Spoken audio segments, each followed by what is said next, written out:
Welcome to Sexology, a podcast that untangles the science of sex and pleasure. And now, with this week's episode, your host, clinical psychologist, Dr. Nazanin Moali.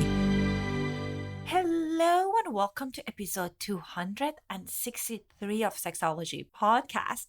I hope you guys had a wonderful holiday. I took 2 weeks off and I just got back from a family vacation. We went to Dubai and Paris and it was amazing. As many of you guys can relate, it's hard to carve out some quality time with your family when you're working, and this was definitely a very special trip for me. I got back yesterday and I'm recording this intro at 3:30 a.m. because of jet lag, but I'm super excited.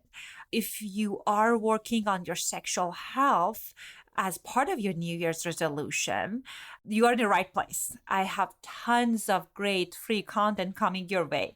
As a starter, make sure you are downloading my brand new Sizzle It foreplay checklist. As many of you know, I have the list of 101 ways to spice up your sex life, but I heard from many people that the list felt overwhelming. Not many of them were relevant to everyday couples. So what I did is I combed through the content and also added some new things that I've been learning from my friends and sex educators and from my personal life, if I'm honest with you. And I chose 9 of the best skills that you can apply tonight at the bedroom to spice up the foreplay. So make sure you are heading to our show notes and you're downloading your free checklist right now. This is also the first episode in our sexual skills series. Today we will talk about how to eat pussy like a champ. As I shared with you in previous episodes, sex to me is definitely more than what happens in between the sheets. So it's necessarily not about body friction, but my view of the importance of the skills evolve a lot. As you know, I work with lots of different couples, and after working with lots of couples, I learned from people that it's really important to have good skills as well. Many of us, we haven't received the proper sex education, and it creates some frustration for us, anxiety in the bedroom. So I decided to go through all the list of the sexual skills that I know exist and invite some of the best sex educators, researchers, performers to come teach us their best tips and tricks on how to be a great lover. So if you are ready to up-level your sexual skill, make sure you are following and or subscribing to our show, because we are focusing on skills in the next 3 months. Here, what we're going to cover today, we're going to talk about do's and don'ts of how to eat pussy. We're going to talk about the rhythm. We're going to talk about what you can do as a receiver to feel comfortable. We're going to talk about techniques, because techniques are important. And we're going to talk about if penetration is one of the things you want to incorporate in your sexual play, when is the right time to move into penetration. Our guest today is Dr. Alison Ash. Dr. Alison Ash is a trauma-informed sex and intimacy coach and educator. She's a Stanford University Lecturer. She's an author and the founder of TurnON.love. As a sociologist with a PhD from Stanford, she has comprehensive understanding of the complex societal challenges that often lead to unsatisfying and disempowering sexual experiences. She designs workshops, courses, and retreats, and offers individuals and couples coaching to give others the tool to discover their desire and confidently pursue them. Dr. Ash invites you to turn on pleasure, intimacy, and love at www.turnon.love. Before we go into our episode today, I would like to take a moment to thank our sponsor, Cozy Earth. Cozy Earth is a luxury bamboo bedding and loungewear I got both their sheets, and I love the sheets so much that I end up purchasing their PJs, and I love them. I'm going to talk about it at the end. They're super soft and comfortable. If you are interested to get their product, make sure you are using our promo code Sexology to get 40% off. The link is cozyearth.com/discount/sexology. You can find the link in the show notes. Without further ado, here's my conversation with Dr. Alison Ash. Hello and welcome to another episode of Sexology Podcast. I am excited and honored to have Dr. Alison Ash back in our show. Dr. Alison, welcome to our show. Thanks. I love being here. It's so great to be back. I am very excited to have you back. And last time we talked about cunnilingus or eating pussy, and today we're talking about fellatio. I always am super conscious of how I pronounce it. Do I pronounce it correctly? You pronounce it wonderfully. It's very sexy, in fact. Great. Thank you. Yeah. Well, tell me, actually, I have a question. So with the blowjob, would it be only for men considered to be a blowjob, or for women is a blowjob too? Like I like, as you say, it's my second language. So what is the correct terminology? I think when most people think of blowjob, they think about oral sex on a penis or maybe a dildo or strap-on. Awesome. Great. So tell us if we want to give a killer blowjob, because it's easier for me to pronounce that. What are some of the overall tips that you have for people?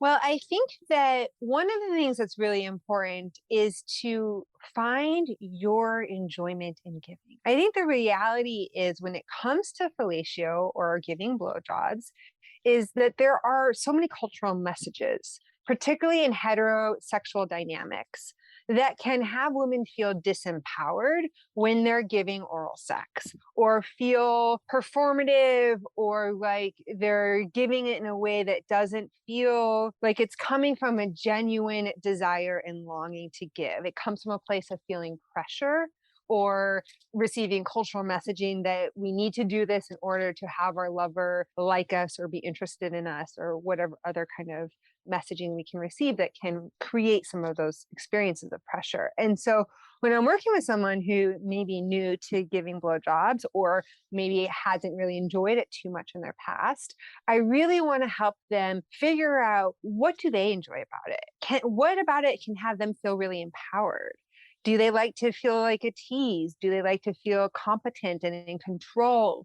Can they learn how to touch for their own pleasure?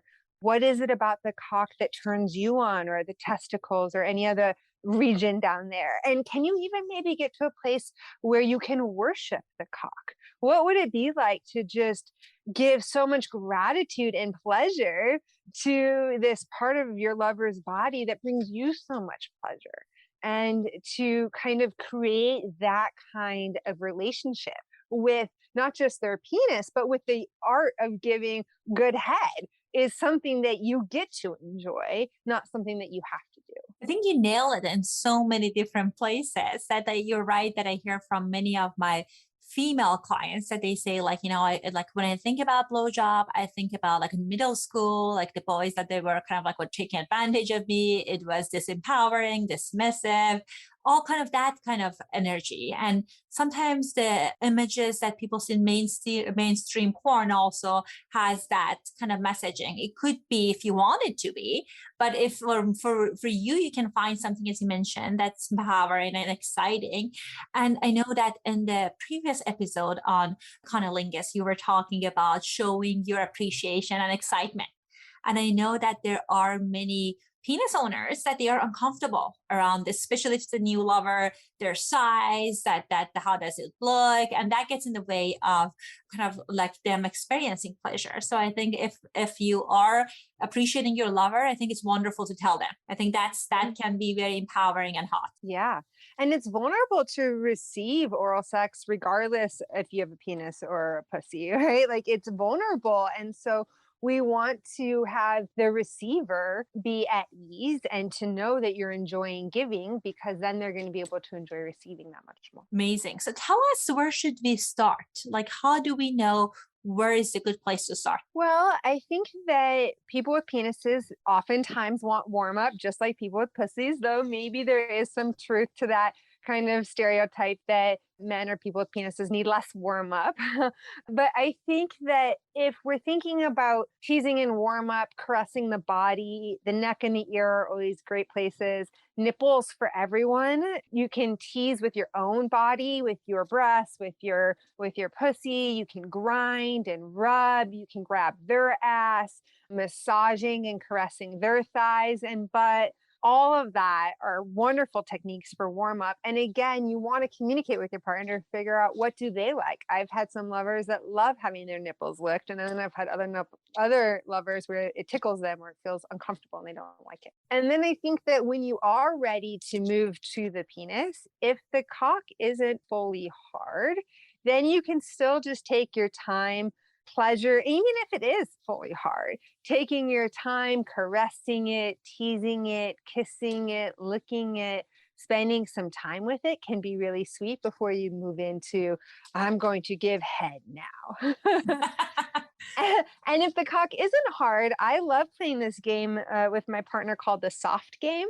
And the way that works is I'll put his penis in my mouth and sometimes we'll time it if we really want to be silly with the game around how long can he make it before getting hard in my mouth. And I'm not trying to do a whole lot. I'm just having his penis in my mouth. And it's really fun. It gamifies it. As soon as you make it incentivized to not have to get hard right away, it's so much easier to get hard. And then it's just also really, I think play can be very bonding and intimate as well. Such a great idea. I haven't heard about it, but I think that's amazing. That like it also sometimes helps us to get out of our mind and have this pressure of, oh God, what if I'm not hard? If what's going to happen? All of that versus kind of like playing into kind of a here and now. Let's do some fun game. I think that's very powerful. One of the challenges that some women have is around this gag reflex. Actually, I got 2 questions this week about that. It's like, I want to do this. I'm just uncomfortable. I feel like, I'm suffocating. So what are suggestions that you have around that? Yes. Well, I think that first of all, oral sex on a penis or dildo or something like that doesn't have to mean that the penis is all the way in your mouth. If you're feeling like you're gagging or it's suffocating you, then maybe you're just kissing or licking the shaft, or maybe you're playing with the head of the penis and using your hands along the shaft. There are ways in which you can practice receiving something in your mouth and get more used to it and get more familiar with it over time. And you can actually work with the gag reflex as well. One thing that I recommend folks who are specifically wanting to work on their gag reflex is to take a soft toothbrush. And what you're really wanting to do is get your soft palate used to contact, to sensation, to touch. So you can take a soft toothbrush and kind of reach to the back of your mouth and make contact with different areas. If you start to gag, you can pull out a little bit.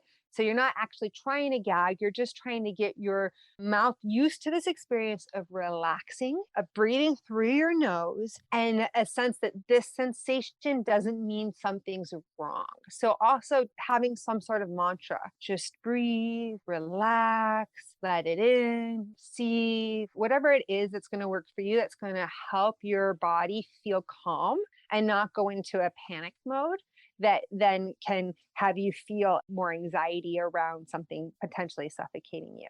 And to realize that if you're doing these desensitization practices, it can take about a month of almost daily practice with a toothbrush. And so just give it some time. Beautiful. It's such a great practical advice. And I know sometimes people are able to kind of manage it with using their hand and positioning of their hand. So they have some control around that and they feel more comfortable. Mm-hmm. Speaking of that, when do you recommend people to add their hands? So it's just not tongue movements. Yes. So, and I love what you said around using your hand or a couple of fingers at the base of the cock so that you're shortening the shaft of it so that it's not penetrating you farther than that you're comfortable with. That's such an important technique. And I think that in terms of when to touch the shaft, I think that there's, again, no one size fits all rule. Sometimes when I'm pleasuring a penis, what I'm wanting to do is to tease and create anticipation. So I'll be caressing it, or maybe I'll be grabbing it really hard along the shaft, not grabbing and jerking, but just a firm, steady grab on a hard cock, not a soft cock, can feel really great. But sometimes what I'm wanting to do is start with my mouth. I'm wanting to start with the licking and the kissing and the caressing and playing with the head of the cock. And then as I've kind of wet the cock and wet the shaft a little bit, then maybe I'll add my hand around the base of the cock and use it to create both firmness, like I'll want to hold usually pretty firmly. Again, you'll calibrate with your lover, and making a motion where I'm moving with my mouth. So I'm creating more surface area because it's a combination now of my hand and my mouth that are going up and down the penis. And so that can also feel really great and can help me if I don't want to take the entire penis in my mouth, or if my lover has a really large penis and it's hard to fit it all into my mouth. Excellent. I know some people talk about like they like their balls being stimulated. Is that something that you recommend as well? Yeah, I think a lot of people enjoy that. And when we're stimulating the balls, I think that a gentle massaging motion or a gentle tugging motion can feel really great. And some people like more intense sensation, but I would really be sure to communicate about that before you do that, because it can be a very sensitive area, of course. And in addition, you could do some kind of stroking or tickling sensation that could feel great. And then in addition to the balls, massaging the perineum can be really wonderful as well, which is the area between the scrotum and the anus. And so oftentimes if I'm massaging there, I'm using a bit of pressure and kind of pushing up. And the reason why that can feel so good is it's putting some pressure on the prostate internally. And so that can be a way of stimulating the prostate without having to include any kind of anal penetration. Beautiful. And I think the other kind of challenge that some people have is around the taste of the cum, the semen. They feel like, first of all, if you are planning to ejaculate or come at someone's mouth, I think it's important to talk about it before. It's not something that you surprise someone if that hasn't been communicated. I know sometimes women want to do that because they want to give that to their partner or they're neutral about it, but the taste is getting in their way. Is there any way that people can change the taste? There is some research that shows that the taste of semen is impacted by the diet of the person. So there are certain foods and beverages that can make it more bitter tasting, and certain beverages and food that may make it taste a little sweeter. But I don't know that that's going to be a sustainable life change. And so I think part of it is maybe not swallowing. You could spit it out is an option, or communicating with your lover about not wanting them to ejaculate in your mouth. And so one of the reasons why I really like this technique of having my hand on the shaft as I am pleasuring the head of the cock with my mouth is that I'll tell my lover, I don't want you to come in my mouth. And then either I'll have them tell me when they're going to come or maybe tap me.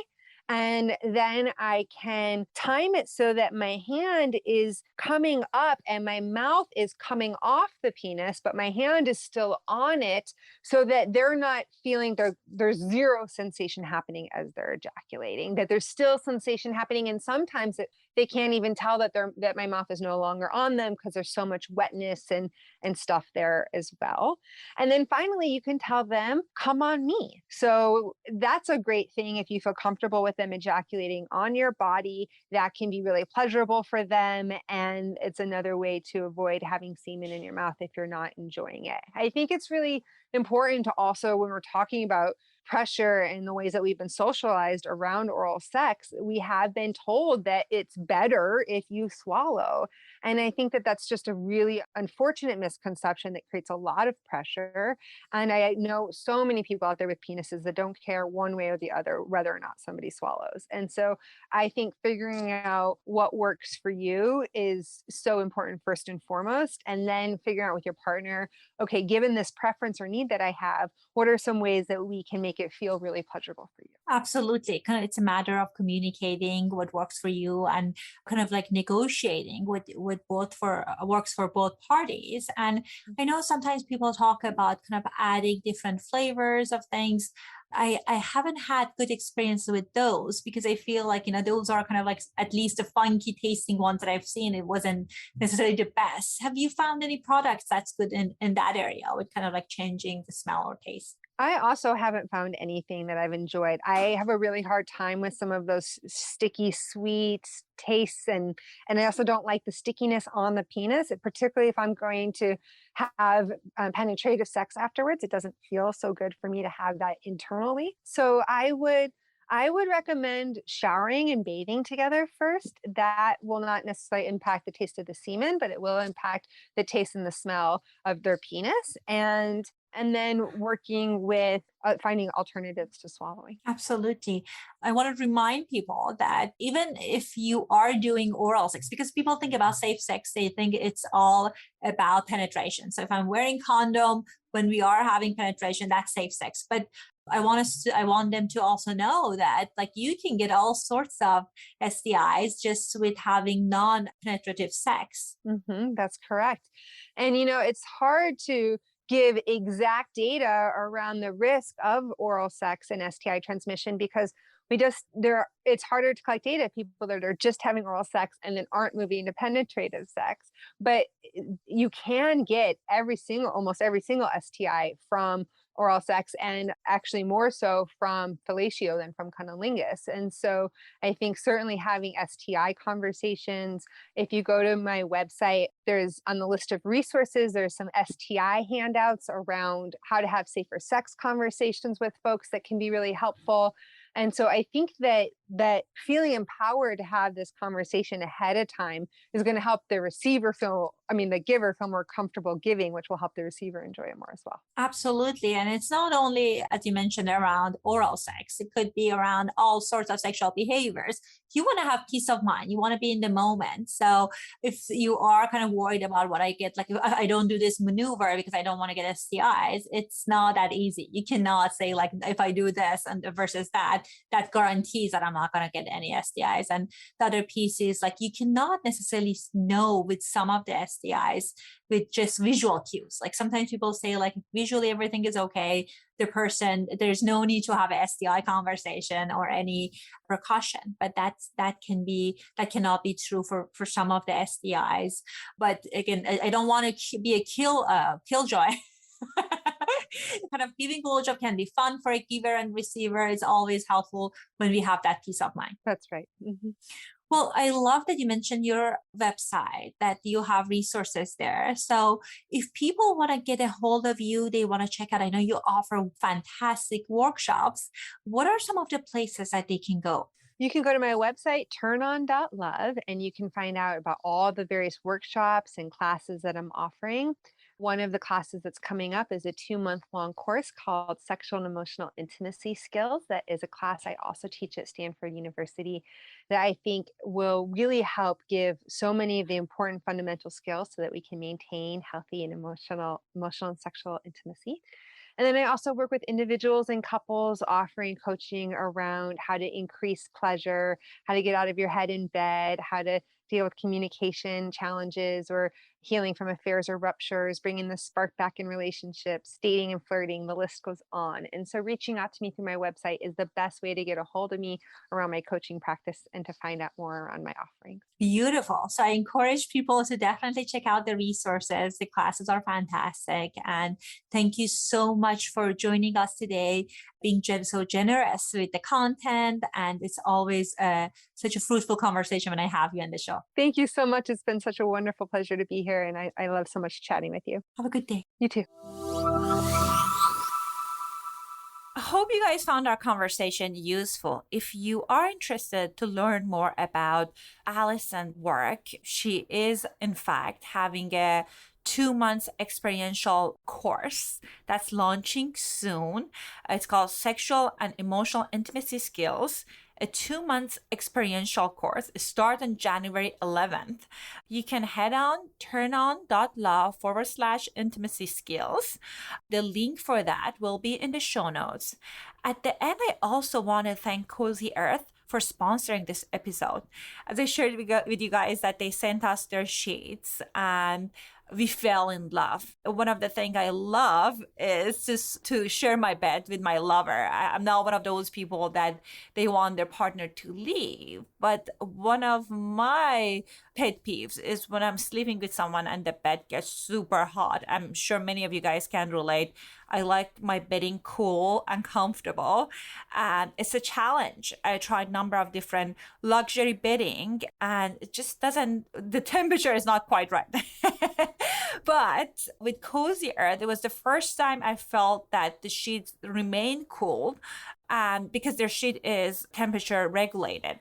So if you are interested to get your own sheet, make sure you are using our code Sexology to get 40% off, and you can find the link in the show note.